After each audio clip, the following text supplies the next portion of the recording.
That's important because, and you guys I think were playing out there on the center machine, the scale of the enemies is the last big thing that I think was from the very beginning a real defining goal for us. We stepped back and we said, if we are going to make a superhero experience that rivals what you see in modern cinema for superheroes, what is the things we're missing? And we really felt like the opportunity wasn't just in the small moments between Cole and Zeke and them being real, it was that sense of scale and epicness in terms of what you were up against. And so the entire city and all of our systems were designed around the fact that we were going to have actually small scale, human scale, what we would call medium scale, which is maybe 3 to 4 meters tall, and then enormous scale creatures. And all of those creatures can move through the city, through the environment freely. It's not like, well, you'll get to this stage where there's a guy who stands in the middle of a giant open field and he just turns to, attack you. We want him to move through the city, to destroy the city as he goes.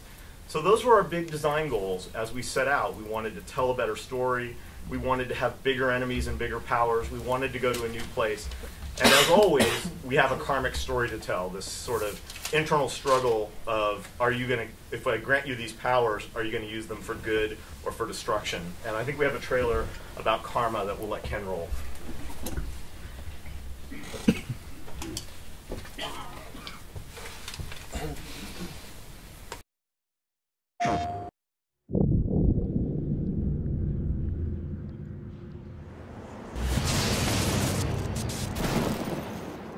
My powers are getting stronger, tempting me to do things I couldn't have imagined.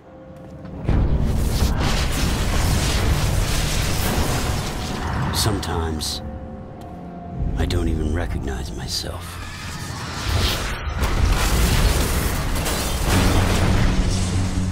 Why help people who hate you? Call you a devil. A devil? Is that what I am? You know what they say. Bigger is better. You and I, we're gonna open up the north side. Afterwards, I'm gonna help sweep the interior. Grab a rifle off one of those militia! Nothing worth doing is easy. Without your help, they're all going to die. I'm forced to make impossible choices. Together, we can save these people. Together, we own this town.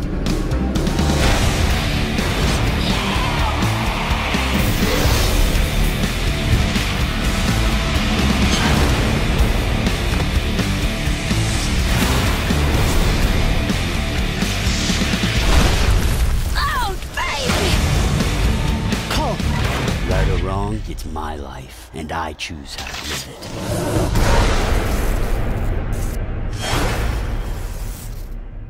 So, this notion of karma, which I hope is a word that translates well, does it translate well? Yeah. So, karma is, I think, at the core of what we really wanted to explore when we did the first Infamous game. If you played it, you saw all those quotes that we ran across the screen about if you want to test a man's character, give him power, and see what he does with it.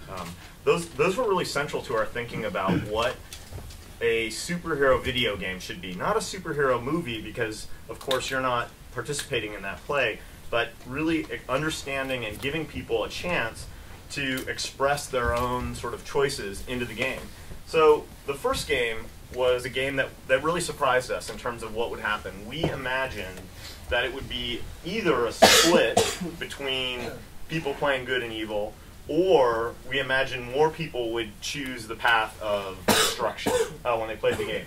And we were, in our play test, where we would bring people in early, people like the audience today, we'd bring them in, play test, and almost everybody would go good. We were really surprised by that. Then we released the game and we looked at the trophies collected, and the good trophies, about 7 to 1, outnumber the evil trophies, which was interesting and fascinating study for us that people really, really enjoyed, and they would freely choose that direction. So that was kind of an interesting takeaway for us. So we actually looked further into this and tried to understand what was successful and what was not successful for people who played that. And the first was that people generally identified that, hey, I'm choosing to be good here because that's the way I want to envision myself. But they felt sometimes like the choices were a little bit abstract about should I take this food for myself or leave it for other people, and it didn't really affect the gameplay. So we wanted to address that. And the second was that people, for the most part, and again somewhat surprisingly, once they made a choice, they decided I'm going to start going good, they kept going good. Every single choice that came after that, they would stay to that same side. So those were both interesting challenges for us as designers.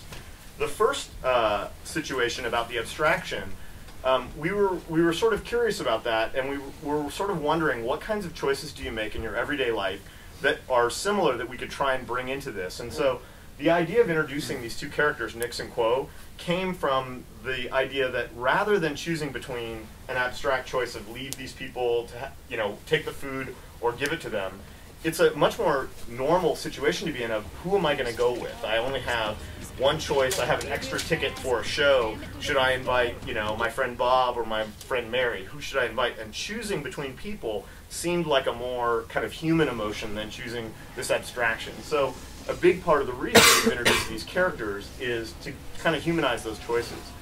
The second thing that's important is that we wanted to explore how to make people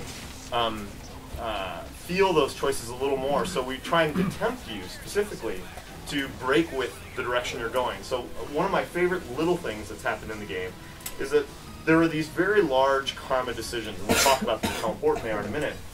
But there's also a ton of little ones. So, for example, you will be walking down the street and you will see a collectible. There's a collectible in the game that you remember from the last game called Blast Shards. And you will see a pedestrian grab it and look at you and start running away with it. Now, again, 85% of our people will play good, and so it will be very tempting for those good people to either unleash a lightning bolt at that guy and take the collectible away, or just hit him with their amp and take it. And you find that most of them will. So they are now starting to express more of their own personalities. And do you want that collectible enough? Do you really want it? Are you going to take it from this guy? Or are you going to commit an evil act to give yourself that collectible? And I think that's a really interesting thing. We do it again with street performers who are particularly annoying on the streets. There's a guy playing his little bucket drums, and you want nothing more than to silence that guy. But it's evil, so what are you going to do? And I think those are really great moments in the game, and I'm really proud of what we've done there. So, and that's the little stuff. From a gameplay standpoint, we also have to reinforce this. So we have to give you choices that not just upgrade your powers, but really important choices. So I'll give you two examples of sort of the bigger choices and how they impact the game at this point. So about a third of the way through the game, you will come to a place, and there's a giant machine that has been used to take one person who's a conduit who has superpowers and transfer their abilities into ordinary people. And you find this machine and you decide what to do with it. Well, you happen to find it with Nix and Quo. And so you have this opportunity to exchange or to draw some of the powers from one of them into yourself. So when you saw the ice power that he unleashed, that playthrough, the player had exchanged powers with Quo, who has ice-driven powers. The flip side is the other choice you can make is to exchange powers with Nix, and that's when you saw him do the ionic drain, where he drained all that power out of, he kind of drained the life out of all the enemies. That's the evil choice. So you will make choices about exchanging powers with these people.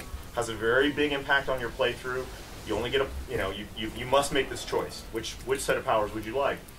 The second thing that's important about what we did, I think, in Infamous 2 was really trying to give players a unique and distinctive playthrough depending on what they do. And I think there was some people who felt like, well, some cutscenes maybe changed a little, but the path really didn't diverge depending on good or evil. Well, that's not true in this game. There is a significant amount of mission-based content that is different depending on which way you go. As a reward for making the choices you make, we want you to have a custom experience. The game has a completely different ending depending on which way you end up.